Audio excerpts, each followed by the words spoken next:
What's going on, everyone? Welcome back to my channel. Now that A Quiet Place Part 2 is out, it's time to stop and rank all four, yes four, of the films directed by John Krasinski, from worst to best. So let me know in the comments what your ranking of John Krasinski's films were, if you've seen all of them, and as always, this is just my list, not a definitive ranking. Also, make sure to hit that thumbs up button if you like these ranking videos, as it helps me out immensely by getting my channel out there. And if you're new here, I hope you consider hitting that subscribe button so you can stay up to date with more movie-related content on a near daily basis. But let's not waste any more time, and let's jump into the list. In last place is Brief Interviews with Hideous Men, Krasinski's directorial debut, and it's a film that really shows it's his first time behind the camera. It's based on a collection of short stories by David Foster Wallace, done in the style of fictional interviews, and Krasinski tries linking everything together by giving the previously unnamed interviewer a name and an arc. And while this character, played by Julianne Nicholson, is written well, it's clear that these are stories Krasinski should have waited to adapt when he had more experience behind the camera under his belt, because it's clear he's trying to copy Wallace's writing style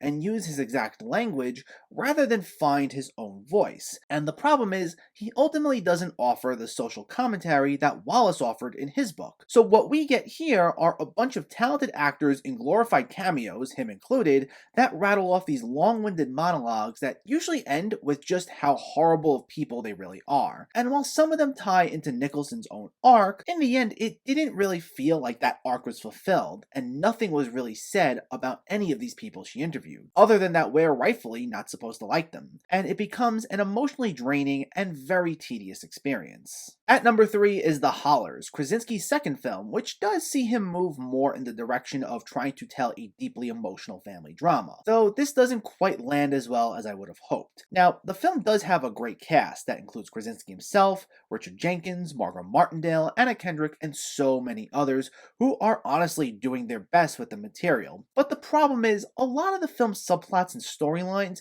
come and go way too quickly, getting resolved almost as soon as they're set up. And while the cast all gives charismatic performances, they're often undermined by the film's really cringeworthy attempts at humor, where they're being overly confrontational and aggressive with one another, or spewing these unfunny non sequiturs in an attempt at deadpan humor. It's very hit and miss, but despite the cast's best efforts, it unfortunately misses way more than it hits for me. Now, I do think this is a film that may have its audience for its well-intentioned nature and its themes like the importance of family, but for me, it plays things way too safe, and its jokes fell flat one too many times for me to want to revisit it.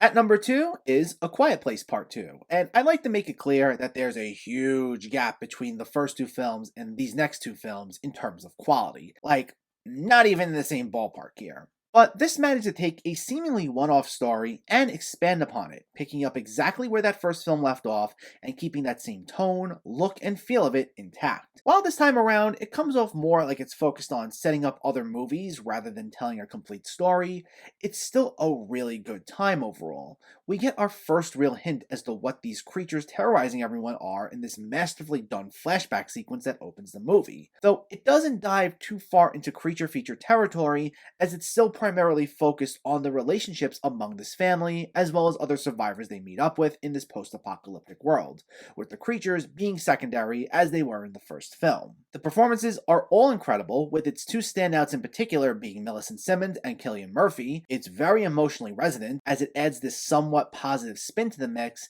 and it's absolutely frightening, with some top-notch sound mixing and direction, making this one of the best horror movies of 2021 so far. But in first place is A Quiet Place, and I'm talking like by a hair. This beats out the other one, as I found both movies to be riveting, and they'll certainly make for a really enjoyable double feature. But having rewatched this, like right before going to check out the second movie, I gotta go with this one as the better film. Though the funny thing is, this actually got better for me on second viewing, as I didn't love it the first time around, mainly because going into it initially, I was expecting more of a creature feature, and was thrown off by how it was much more of a family-oriented drama. But now that I knew 100% what to expect, it was a lot easier to appreciate this for what it was, and I gotta be honest, I'm glad they went this route instead. This is an absolutely chilling movie that brilliantly weaves in some really well done family conflict. Now, while I thought the second movie had more emotionally resonant moments, this film beats it out by a bit because, in the end, it feels more like a complete film. Even though it does end things on this note, allowing for more films to be made, which obviously we got, we still saw character arcs fulfilled